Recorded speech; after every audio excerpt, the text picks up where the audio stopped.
Blog Talk Radio.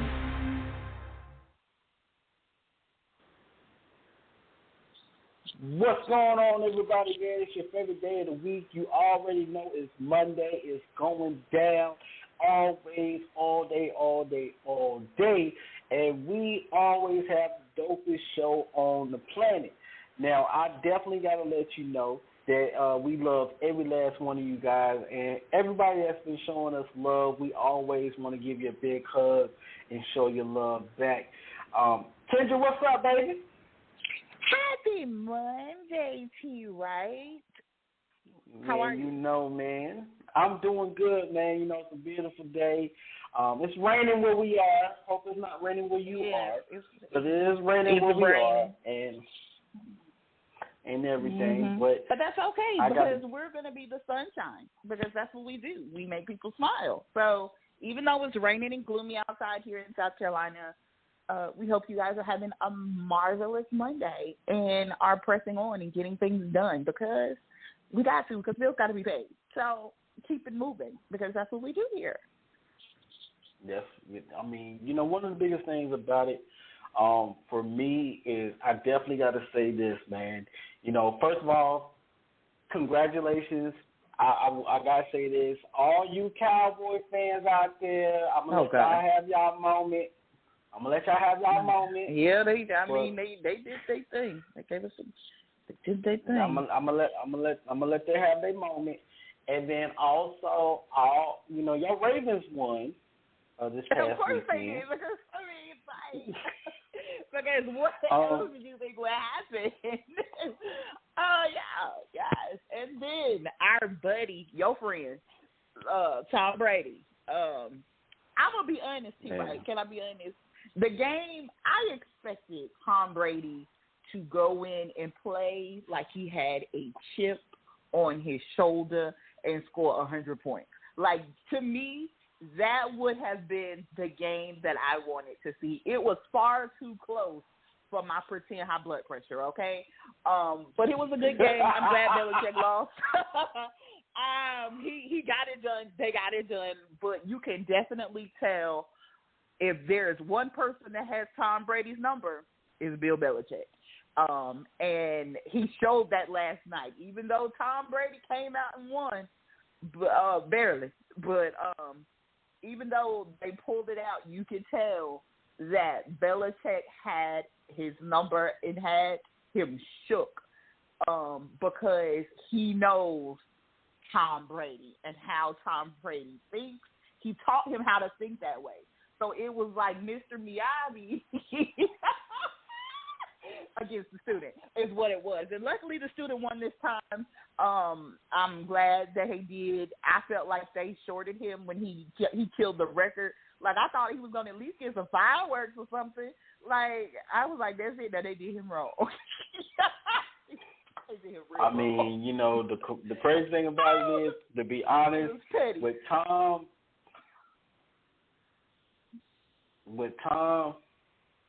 I ain't gonna say what we're gonna say, man, and we on the air.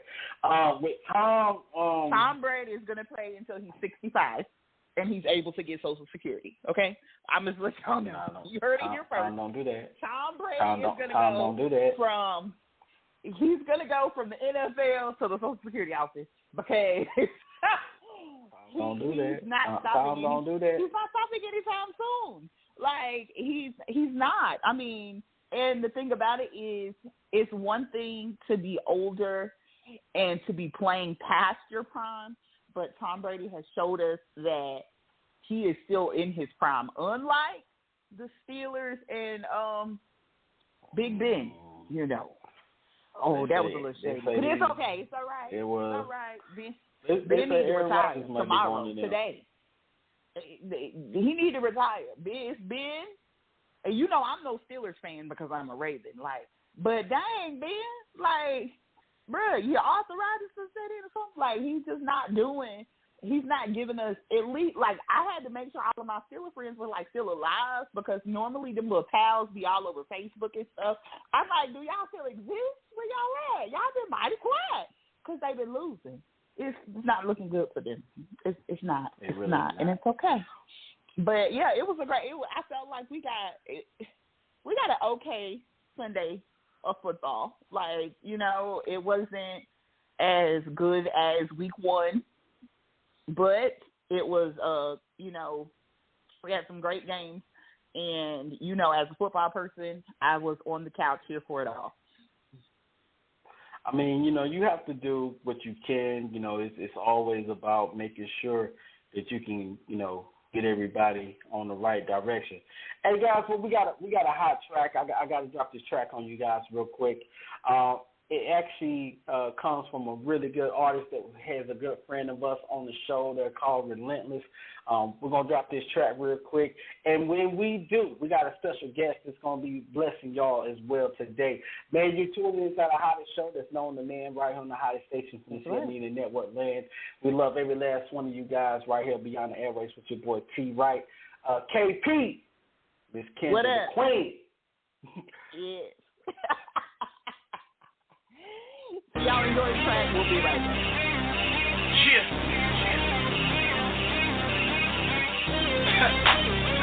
You with me? Let's go.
Now, that was Relentless, man. And let me tell you, man, that track right there, if you ever want to be able to get it, you can always search those guys on any platform out there, iTunes. Definitely always check all the great things they got going on YouTube. You can always check out them on tour. They will be with Andy Mineo at the beginning of the year on his tour. Speaking of great individuals, great artists, but also an awesome businessman, Mr. Joe Wallace. What's up, baby? Woo! How you doing today? Man, I'm doing awesome, brother. But, man, we got the man himself. The man himself, Mr. Joe Wallace. But, you know, one of the biggest things, man, I definitely got to share some love. Man, I've been knowing you for a minute, bro. We've been knowing each other for quite some time, and you've been doing some big things in the community for quite some time. But for those who don't know you, let everybody know exactly who Mr. Joe Wallace is first, bro. So Joe Wallace, business mogul, owner of YMA Wealth Management Group, one of the largest firms in the upstate of South Carolina, with subsidiaries pretty much handling everything from business startups, business expansion, credit, because you know credit is the key to everything, real estate, whether you're buying, selling, you're individual or commercial real estate, our firm does everything. We also have a nonprofit, YMA Cares, and we're getting ready actually for 2021, our annual Christmas giveaway, actually our 6th annual Christmas giveaway that we'll be doing in 2 counties. We'll do Greenville County on December the 11th on that Saturday, and then on the 12th up in Spartanburg. So we do 2 counties. We hand out free toys to all the kids in the community. It's like a small carnival. The kids come out there, they ride on rides, everything, free food, free drinks, everything free. So that's under our nonprofit. And then on the music side, with our conversation today, YMA Nation Music, I'm an artist. Just put out Black Caesar. That song is doing extremely well right now. So, yeah, that's me in a nutshell. Just 24/7 go mode. Definitely a big grind. Absolutely. A big grind. So we definitely listened. We saw the video, and so tell us a little bit about Black Caesar. What the lyrics behind it, the video, and why you felt it now was the time to release that song. So with the song, the words behind the song is powerful. I came up with the name Black Caesar just on who the individual was, not so much as what, the small portion of the person that's taught in a classroom. So I always like to go back to the source of things or trace things back throughout its history in entirety. So when I looked at Julius Caesar and how much of a strong military-minded person he was, from everything, he was a diplomatic genius in my perspective, from the politics to also being well-versed on the side of being able to control a military strategically. But what really stood out about him was his sense of not just going with the norm of what the demand was. Even before he got into his role in this being in such a powerful role, he was a genius. He was a leader, and as a leader in the army. So when he seen the opportunity to understand, like, hey, you know what? Here are some challenges, and this goes back to, I try to translate everything from common day to like throughout things that happen throughout history, because we can always learn from history. When he understood how commerce worked, where the army back then, they fought for the Roman Senate, and the Senate wanted the soldiers to fight on the belief that they were fighting for a cause. So you fight for the Senate, you fight for the Republic, and that's the reward of it. It's almost like right now they did a draft. They did a draft in our country and say, hey, you know what, go fight for your country. But, there's no compensation for it. Watch what the rebuttal is going to be. you want me to go sacrifice my life and go fight for this country, but I don't gain anything from it? So when they said, hey, you know what we're going to start doing is we're going to start paying the soldiers in gold and land, the whole mentality changed of the complete army. And when Julius Caesar understood that, he capitalized on it. He capitalized. He put himself in a position to help lead his people. People just see like, oh, you know, they talk about Julius Caesar and how the Senate rebelled against him and how he was murdered. What they fail to talk about is all the great things about Julius Caesar on how he transformed the army, how he transformed the Roman army. They fail to talk about how his focus was on ending poverty for his own people. They talk about all the new they fail to talk about like all the new territories that he created for slaves and trying to end slavery. They don't talk about those things. So when the name Black Caesar is just taking that name from Caesar and saying Black Caesar, just a movement talking about how we can empower our people, and that translates into the song where it states in the first verse, you know, we could throw up a fist all day. So people could, you know, we could go out and march all day, but what's really going to make a change in this society is the power of money. So the messages inside of the song Black Caesar, the purpose of it is to understand I'm putting not just myself, but the term Black Caesar as a movement to say, you know, if you follow some of the outlines in this song, this is how change could truly happen inside of a culture. Now, one of the things I wanted to ask real quick is because you from Miami, you know what I'm saying? You is part of music. So how did you get so influenced in wanting to be able to not only give back, but at the same time be a pretty much what we consider now a conscious rapper? When you look at people like Talib Kweli, Common, Q-Tip, you know, all those guys are what we consider conscious rappers. Even Kanye, depending on what type of day you get Kanye on. But you know, how did you become what we consider a conscious rapper? Where you know you come from an area where you know you hear a lot of party records. I mean, you know that's what Miami is pretty much known for. Right. So the part of Miami that I'm from, if I backstep my days back to the age of like 16, 17, 18 years old, I had a talent where I could rap back then. But when we look at what molds us to project what we feel, like my music back then was, you know, hard. It was violent because that's what I was raised around.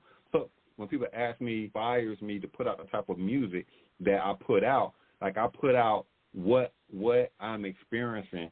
So if I'm talking about the things, positivity right now, because that's my life right now. Like right now, I'm in an aura of just spreading positivity, spreading intellectual wisdom amongst the people. That's my path. At a younger age, I was just following the trend, and I think that's what this young culture is blind to. And it's okay, because when you don't know something, then you just don't know something. So when you hear the music that's out today, again, that goes back to inside Black Caesar, when they say our black kings lead this rap game, like they lead this rap game promoting drugs and killing. But who's the majority that fall victims? Our precious black children, because that's what we're raised up under. So if you take someone and put them out in the jungle and you leave them there for 10 years, they're going to come back as a savage, because that's all they are accustomed to.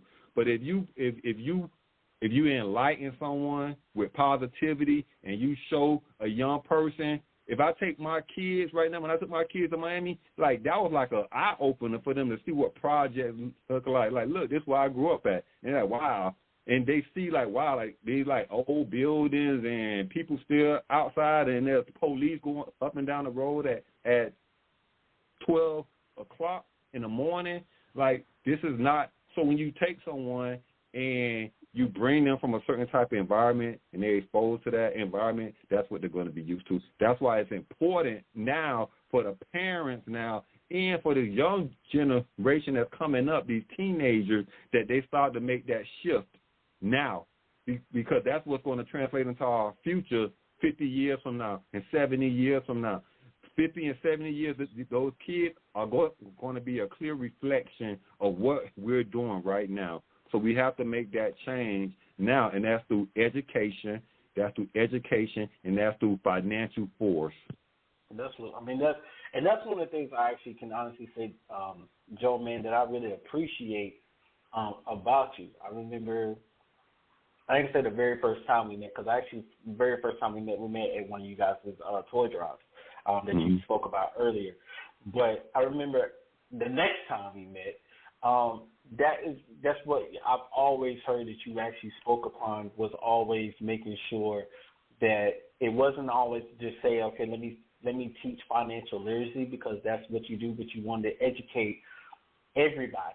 Whoever had a moment to listen, you were going to make sure that they understood about financial literacy and about that. And with you being able to put it into your music, because like I said, especially now, I mean, I'm not knocking any of the artists that's out today, because we do play those guys on the show as well. But at the same time, it's very rare that you get to get people. The most conscious rappers that most kids resonate with is on a consistent basis, and it don't get played as often as like Kendrick Lamar. Right. He's probably the most conscious rapper that these kids can probably relate to, because even when you come to what the J. Cole and the 21 Savages and all those guys, they gonna come and say, well, I like Young Thug. And you be like, well, what you like about Young Thug? He's hard. Right. You be like, man, ain't nothing hard about that guy. But because of the fact that's what they're hearing, that's what they associate with, and that's what they do. So that's one of the things, man. I like giving people their flowers, and I like people getting their flowers when they can hear them and everything. Well, one of the last big questions. Can I say something before we move on? Yeah. I don't knock any type of music, because I understand what moves society. So I don't knock any type of music. And if you grew up a certain way and that's like the music that you put out, I don't knock that, because what you're talking about, I could relate to it. But I'm not just a person that just because I grew up in an environment around drugs, or if I grew up smoking, or if I grew up drinking, that's not what I'm going to portray to this next generation. Like, it should always be something that's going to help move us forward, not set us back or keep us stagnant. That's what's up. I mean, and I think that's dope, because a lot of times artists will do what sells. We hear all the time. We said on the show previously with artists, such as Lil Nas X and others, they'll kind of put themselves in a position to let me do what sells, and then once they sell a certain amount of records or sell a certain amount of volume of numbers, then that's what they'll put themselves in a position to continue to do at all times. And what happens is they get lost in what the young folks call the sauce. So that puts us in a position where, those artists may not be relevant to who they truly are anymore, because they don't realize who they are anymore, because they've lost their way. So I've never met Lil Nas X personally, but I see a lot of stuff he does on social media, and I'm like, wow, this young man looks very lost sometimes. But the one he may not be. Hold on. We gotta, because I'm going to help push this interview, so I want to make sure the narrative is right in his mind. And again, I'm not saying if I agree with him or I don't agree with him. What I'm saying is, if that's his choice, then that's his choice, right? And there's an audience that follows his choice, whether they feel it's right or wrong. If they follow, obviously, at some sense, they feel it's right, especially if they are at a level of maturity, over the age of like 25 then you've had time to mature through, like you had time to experience, to experiment, and see things, and then start to make a decision on the path that you want to go. So I don't knock anyone.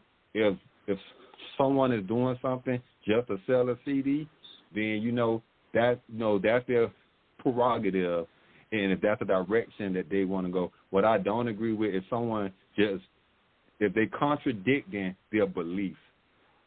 So if you believe in something and then you counter your belief just for $1 or just for a financial gain, then it makes it difficult for you to face yourself in the mirror. And not only is it going to kill you inside and internally, you have to look at where your life is going to be after you pass and move on from this earth. So you have to, so it's important for us to make sure that these kids and these young adults, it's okay to see a trend. It's okay to follow a trend, but make sure you're making wise decisions based on you. Don't follow a trend just because it's a trend and you don't solely agree with that trend. Make sure it's something that you feel that, you know what, this is how I feel internally, so I'm making this decision based on how I feel internally, not because all the kids doing it or all the kids smoking or all the kids drinking. That's why they have all these programs out about the teen pregnancy and don't be influenced, like about drugs and don't be influenced by your friends. They got all these programs out to help to educate these young kids to be preventative. Preventative, all it goes down to is helping you to understand how to make decisions. That's all it is. If you want to prevent cheating on someone, guess what you need to do? You need to understand. Go ahead, man. Go ahead, yeah, go I'm going too long. It's going to do that, but go ahead. Okay, yeah, but my point was to these. Huh? I was just going to piggyback on something that you said.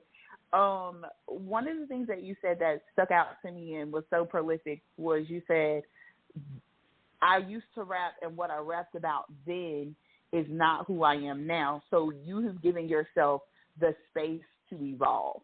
And I think that oftentimes what happens with us as a culture is we pigeonhole people to where they once were, and we don't give them the space to grow. So if today, I'm a smoking, drinking hooker, that's today. But tomorrow I can wake up and make a different choice. And if I choose to make a different choice tomorrow, then as a community, then we should be supporting the evolution of people. Because part of the thing that a lot of these kids say or feel is that our generation and the generations ahead of us are disingenuous because, they've never done anything wrong. They've never smoked anything. They've never drank a drop of wine, only at communion. They've never had any fun. They don't know nothing about this is how we do it. They ain't never heard Bobby Brown. They ain't never done nothing. They just been just saved and sanctified their whole lives and ain't never had no fun. But that's not the truth. And the reason why this younger generation, they don't hear us and they don't hear us with our heart is because there's a level of where we're not transparent with the fact like, yo, listen, there was a day and a time where I lived a different way, but I woke up and made a different decision, and that's okay. So I think that your mission to pursue forward and to push forward is commendable. And what you're doing is great for such a time as this, because honestly, I think this younger generation can identify with that. It's like, okay, this is where I am today, and this might be where I am today, but tomorrow I might wake up and be a young millionaire. Like, I might wake up and make different decisions to set myself up to be a young millionaire. And there's a space for that, because we all didn't wake up and just be holy art thou. Like, there was a process to who we become. and who we will continue to become. Because the reality of the situation is who we are today may not be who we wake up, and it shouldn't be if you're continuing to grow forward. Like tomorrow I should wake up and be a little bit better than I was yesterday. And if that's our thought process to continue to push and grow forward, then yes, we are here today. Yes, you nodded it, slide down, stripper pole to hell. Hey, that's what he chose to do that day. But if tomorrow that brother want to wake up and be like, I choose Jesus, we should support that too, because it's an evolution of the person, and we never stop evolving until we die. And that's just the truth of the matter. That's a good point. I want to add something to that real quick. It'll take 30 seconds. This is something that I learned, and this is actually one of the laws of success on Napoleon Hill, is you, throughout your life, you want to minimize the mistakes that you make. Me, or if you, Tony, if anyone looks back on their life right now and think of the mistakes that truly set them back, imagine if you're able to remove that error from my life, and where would I be right now? If I could think on 2 or 3 major things that I feel was a mistake, if I had the opportunity to remove those things, I would be so much more further along in life right now. So one thing that's important is we want to minimize on the mistakes that we make, because every setback prevents us from that forward progress. And sometimes those setbacks could be instrumental to our future or disastrous to our future. Well, I definitely want to, say this, and then we're going to let you world premiere Black Caesar on the hottest show that's streaming around here on all major platforms, is that we as the people, and when I say as people, I'm not saying as a color, I'm saying it as human nature. We need to make sure as we evolve, we pull someone up as we evolve. Because when we don't pull someone up to evolve, we can do everything we can. But if we don't help someone else how to get there, we'll never even know how other people can grow as well. So that's my only good 2 cents. I heard Steve Harvey say something close to that once before, and I didn't realize what it meant, so I started doing it. Yeah. I did, but I ain't gonna lie about that. It's real talk. But we want you to go ahead, man. I want you to world premiere your song real quick, brother. Before we get ready to sign off for a great show today, and then let everybody know where they can actually follow you and where they can actually get all your good music from, brother. Definitely. So Joe Wallace, the new single is Black Caesar featuring Siege, one of the most powerful and prolific songs that's out right now. You definitely got to check it out. You can check it out on YouTube. It's streaming on all the music platforms, Apple Music, Spotify, Tidal, Amazon Music, Pandora, SoundCloud, wherever you want to go check it out, it's streaming there. My platforms, if you want to follow me, is Joe Wallace YMA on Instagram, Joe Wallace YMA on Facebook, or you can follow me at Joe Wallace and get more personal on my actual Facebook page at Joe Wallace or Joseph Wallace. Both of those are on Facebook. Also, we're on Twitter at young.millionaires.association. Well, we definitely going to go ahead and do that. So we're going to have to drop this track on you guys. And most definitely, man, go check my man out. He got that lemon pepper freestyle. Y'all ain't heard nothing like y'all need to. My man be dropping that knowledge and them balls, boy. And we ain't talking about Dub or Lever, baby. KP, man, go ahead and sign us out while we get ready to drop this track, baby. All right. We are heading out. This has been the dopest 30 minutes of your Monday, kicking your week off. We will see y'all back here next Monday. You can find us on Facebook, Instagram, YouTube, Pandora, Apple Music, and anywhere else you listen. So pull us up, listen, and make sure you sound awesome. Make sure you go show our friend Joe Wallace, show his video on YouTube some love, Black Caesar, because we are promoting and we're celebrating our own. So we will see y'all next week. Y'all listen to the track, bump it. Y'all have a great weekend. They say God is love, so you know I love everybody. They also say black is beautiful. Black Caesar, Black Caesar. 3 million years, Black Lucy, Black Caesar. Let's learn our past, I'm saying that they're all people. Black Caesar, Black Caesar. Who's gonna be the one to stand up for all people? Who? Black Caesar, Black Caesar. Lucy's body was found in Africa, black people. God said we all are God's people. And the intro was deep. Black Caesar, Black Caesar. Let's start this off. Black Caesar. In God's kingdom, there's no such thing as black or white features. That's too deep for him. I'll say that for another song, though. You see the title of the track, you know I'm about to go gung-ho. Different approach creates alternative futures. We could dominate the market and continue being the consumer. Continue blaming others or learn to financially fight now. Understand racism, can't change that overnight now. Throwing up a fist, screaming black power is all good, but I'd rather show you how to move that black dollar through education, economics, and equal lending. Let's learn how billionaires are spending, how stocks are trending. Black Caesar, black king, black wisdom. Decrease black on black violence, decreases black victims. Decrease poverty in the incarceration system. Increase on God's values, increase wealth building. Black Caesar, Black Caesar. $1 million in a Benz, how dare you try to tease us? I do not look at things as black and white. I look more at the particular seeing what's wrong from right. Black kings lead the rap game promoting drugs and killing. Who's the majority that fall victim? Our precious black children. I don't point the finger cause look what pointing has got us. Let's point out knowledge so we can collectively change our status. Black Caesar, this black king is so smart with it. Blessed beyond measures and still know how to go hard with it. My family is mixed so you know I'm not colorblind. This black king knows the life of his great grandmother's time. Black features, black Jesus, black barbershop, still giving